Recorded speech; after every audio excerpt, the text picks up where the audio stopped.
Good morning. So this is April 14th, daily attendance. So make sure you screenshot and you upload. Remember that when I do daily attendance is daily attendance. You don't do daily attendance in your English 145 and your English 133 videos. So please be mindful of that at this point. Whatever it is that you uploaded is fine, but just make sure that, daily attendance is daily attendance. Please. The other thing is that I'm setting up the Teams conference calling hopefully for tomorrow. I'm thinking of maybe doing a 2 o'clock p.m. and then a 3 for English 133 and then maybe a 5 or a 6 for my evening class. I've noticed that my English 133 has evening. So what I'm going to do is I think that I'm going to I think I need to video, if I can ever get the conference going, record the video conferencing, and then I will upload that in case I miss someone, because I just, I don't have on my end how to figure out who's evening or not, because according to my schedule, I just have one class that's evening. And I know that I have a lot of students, other students other than that class that I have in the evening somehow because of what your comments have said. So as you all do, and as I am doing as well, I'm researching. I was just currently watching a YouTube video on Teams, Microsoft Teams, which is amazing. I am mesmerized, and I am so excited about that app and that program and that software. I mean, it is just unbelievable. So it's just a matter of me trying to figure it out and trying to figure out how to work it. So please be mindful. Evelyn is really good. She already chatted on me with the Teams. So Evelyn, if you know how to do a video conference calling on that, if you could sort of explain it to me, that'd be great, because I don't see like an option for the phone on that. So to be able to video conference. So I don't know how to do the video conferencing. So we'll see how it goes. Chill out. This is extra. I do need to learn how to do it. So we'll see how it goes. Okay. We'll see how it goes. Nobody's grade depends on it or anything like that. Although it would be nice if we got it, and that would be a part of a grade, and that would be part of the process and the learning. So everybody needs to learn, including myself. And how do I do that? I do research. I sort of set things up. I try to, as best as I can, inform myself, and then try to use the resources that I have. And one of the resources is Evelyn, which is one of our students, and I will be calling my boss. There's YouTube videos on it, and then there's instructions. So I'm going to try as best as I can to create a foundation schemata, which is what you have in terms of your foundation, and you build upon it to be able to, become better versed in it and proficient in the software program. So everything is a process and everything is learning. So, this is what life is about, right? And you all have had to do it on your end, and so have I. There's been some students that have asked on Cengage if they can turn it in manually. You cannot turn it in manually. You have to figure out the Cengage program, because not only are you going to use it for my class, you're going to use it for other classes that are more important. Not that English is not important. English is very important, but there's going to be other medical classes that you're going to have, clinicals, or who knows what. Maybe not clinicals, because I don't understand the terminology. So please forgive me for that. I know it's not clinicals. I think clinicals is like physical you take out or whatever. So, but there is classes that you have on Cengage. So you better learn it now. You better work out the kinks, and you better use my class as as a learn in progress, and as a trial basis, so that way you become proficient. Because part of the thing is that if you do not know your programs and your softwares and whatever it is that you need to get through, you're not going to be able to get through it. If you're taking CCMA, if you're taking your test and you don't know how to navigate through the program, then it doesn't matter how much knowledge you have, you won't be able to get through it, because you won't be able to navigate through the program. So even though it's hard initially, it's important that you learn the system in order to be able to become proficient. It is important that I learn my Teams, because later in my other classes, I will have to learn it. So I better learn it now. I can always say, well, we don't need to do it or whatever, this and that. But if I do that, then I'm going to just postponing, right? Whatever it is that I have not learned, and whatever it is that I need to learn for my next future classes. So everything that you learn in this life, you're going to need eventually. Even the most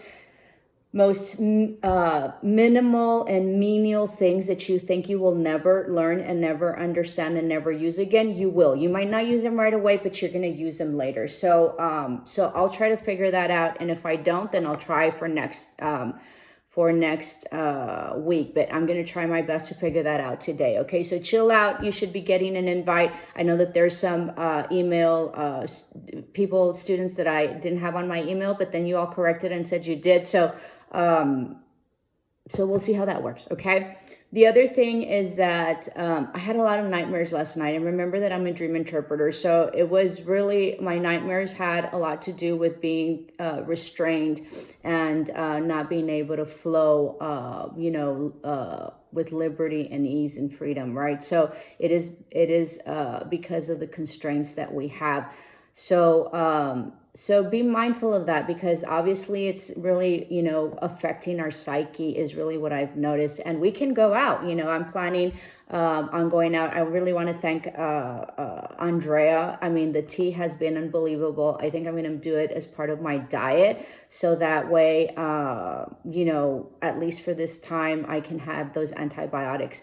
And, I did I did speak to the doctor, and the doctor said that there really wasn't anything that that could be done. I needed to take Motrin or whatever, but I have noticed that, at least in this term with my tear, I don't know what I tore, but my bruise is getting better. And the reason that I'm talking to you about this is because you guys are MAs, okay? So it is important for you all to understand that. And I'm a little hunched over because that's how the video is. So I'm gonna try to ease up because it hurts my belly. But anyway, so the reason that I'm talking to you about this is because you guys are MAs. So because I was just really swollen or whatever. So Andrea's recipe for the tea has been very much significant in reducing the inflammation that I have had and really curing me somehow, okay? I don't know how bad the tear is. I don't even know where the tear is, but my bruise is doing much better. And in addition to that, I have this little old lady that I attend to. Remember the one that I mentioned that it was her birthday and I didn't want to go, so I call her daily. And she's the mother of one of my best friends in college, and so I've known her for all my life, and so they've gone through really hard stuff. But anyway, so when I called her, because I haven't been able to go see her, right, she said, have you tried any pomadas, right? And I don't know, ointments is what they call them in English. And there is a specific ointment that I used to use with my son when he was small, because he used to fall all the time, and boys were like, boys more than girls. It is what it is. There's specific things to specific genders. I don't care what anybody says, okay? So my little boy used to run all over the place, and he used to hit his head all the time and fall all the time. So he always had these bumps, and these chichones is what we call them, right? So I used to use a lot of arnica when he was little.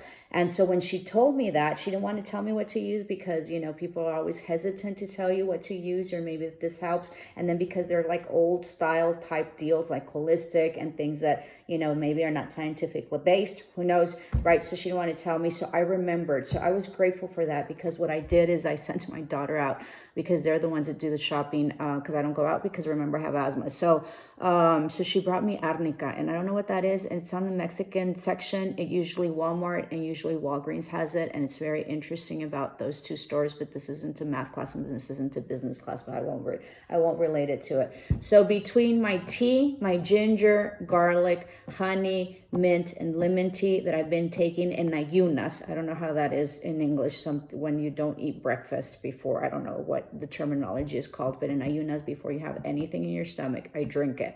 And I do it all naturally or whatever, and I'm going to do it right now because that's the first thing I'm going to do. And then my pomada I put on at night, and I sleep on it. And so it has been significant in my recuperation. And I know this is a long video, but this is part of education, and this is part of my lectures, and this is part of life. And this is what we're here for. So I have just been astonished, truly, truly astonished, because I've been doing it for just 3 days, at how my inflammation has gone down, how well I feel, how good I feel, and not how well I feel, how good I feel is proper. And just the recuperation that I have. So I can't encourage you enough to seek, to research whatever it is that you want, whether you know how to do teams or not, whether, natural antibiotics, anti-inflammatory that will help, to be able in this time, which leads me back to my dream, right? So it has been very interesting that, and this is the way my courses and my lectures are, is that I have felt, I guess, very restricted and going back, right? So even if we can be in our houses and sort of go out, I mean, I can't imagine what it would be like to really be restrictive in World War II. I have so much more appreciation. I can't even imagine what people lived through in terms of World War II, right? With the Nazis, persecuting everybody and putting them in concentration camps and just being, locked up. I can't but think when we read in high school, Anne Frank's diary, I can't but stop thinking about that diary, and it has been so impactful to me. And I remember mostly, right, the call. It was very interesting because when we were reading it, we sat across admissions and the office from high school. And while we were reading it, that the lady, the Catholic lady that had them hidden up in like the attic or who knows where, and I can't remember the story great, because it's been a long time. But the phone started ringing, and they never knew if it was because they were like warning them or not. It seemed like they were, because the soldiers were going to go in, right? The Nazis or whatever were going to go in. I don't know. They weren't called soldiers. And so at the time that we were reading that specifically, it aligned, and the phone was ringing and ringing in the office. And so it was a very eerie situation and environment at the time that I read Anne Frank, because when I read Anne Frank, when the phone was ringing in Anne Frank and we were reading that as a group and as a class, the phone in the office for the school was ringing and the secretary wasn't there. So it created an environment and a situation and an experience, right, which is what reading creates, of actually being there, the anxiousness of like, pick up the phone, right? Because they're going to tell you that they're coming in, and how the phone was never picked up, and the anxiety and the helplessness that felt. And I've never forgotten that situation, right?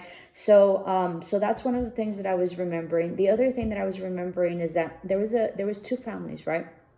And so Anne Frank she was being courted by the boy that was there, the young man, and they were both adolescents that were coming into that were hitting puberty and were hitting adolescence. And it was very interesting about that diary, because later I read that Anne Frank's father, that there was a lot of stuff that he did not want to include it, that were very personal and private to her, because that's when she hit puberty. So it was a lot about her menstruation cycle and stuff like that. And one of the things that he negotiated, with the diary and stuff like that, was that portion of her very private, physical things that were happening to her in terms of adolescence was not to be included in the diary. And my understanding was that the agreement was that when he passed away, then they could include that. So that was very interesting. Anyway, so part of the diary, if you all remember, and if you haven't remembered, go back and read it, is that they had a date when they were in the little apartment. I can't even imagine how big it was, and I'm sure it wasn't all that big. And so they had a date, so she got dressed up, and so did he, and they just, I think, drank tea or who knows, or water, because they didn't have anything, right? And because everything was rationed, and it was war and stuff like that, and how they had that date. So every time I get dressed in the morning, I only get dressed to come to my office and to cook, and and so be mindful of that. Make sure, as I mentioned in my other videos, to get dressed, to shower, to put on your makeup, and this is for girls. If you wear makeup, fine. If not, but just to look pretty, and that goes for everybody. Don't be in sweats all day. It really dampers your character and your environment, and it just gives you a blah. It's hard enough to live with the constraints that we're living now, and there really aren't that many constraints. I mean, we're not in a little place. We can still go out if we need to get some fresh air, and just go out, even just outside. And so there's a lot of people in our life in life that haven't been able to do that. So every time I get dressed, I think about that date that they had, and how, even though it was the best that they can do, and they didn't go anywhere, and they probably just went from here to the kitchen, which was a couple of steps, they sort of got dressed and they had a date, if I remember correctly. Okay. So every time I get dressed, I remember that scene that I read in Anne Frank's diary, okay, and how it created a visual for me. And that's what reading and writing is, how it creates a visual for you, and how you really create the the environment that is so descriptive about, you know, what it is that they're going through. And so how interesting it's relating back to that. So, you know, so I think this isolation and this quarantine is really starting to weigh on people. Be very careful. I've read that people are starting to drink a lot.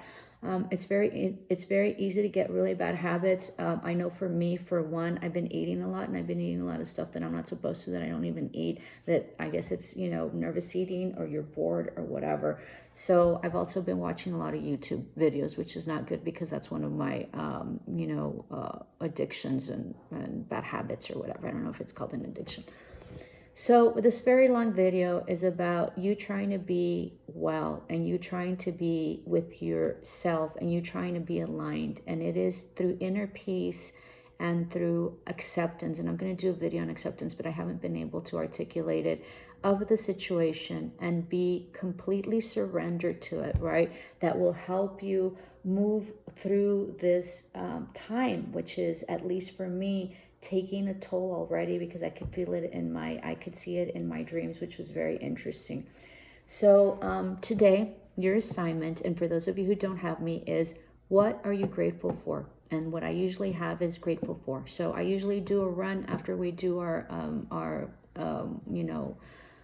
attendance. For those of you who have had me before, what are you grateful for? Grateful for, and so that's the beginning of the sentence, and you have to finish it off. So for those of you who have not had me, grateful for, and you say, I am grateful for, but truly, truly, truly, don't say, I'm grateful for, I mean, truly, in your heart and your soul, what are you grateful for? Today, I am grateful to feel better. I am grateful for my students, right, that keep me, you know, to be able to do something. I am grateful to have a job. I am grateful to be able to feel healthier and be able to be recuperating, thanks to my students that have, given me a recipe that has worked tremendously well, and that they have so much cared for me to reach out. And but mostly, I am also grateful for the love and my family and their support that I have, which has been instrumental in not only in my life, principally right now. So what are you grateful for? Grateful for.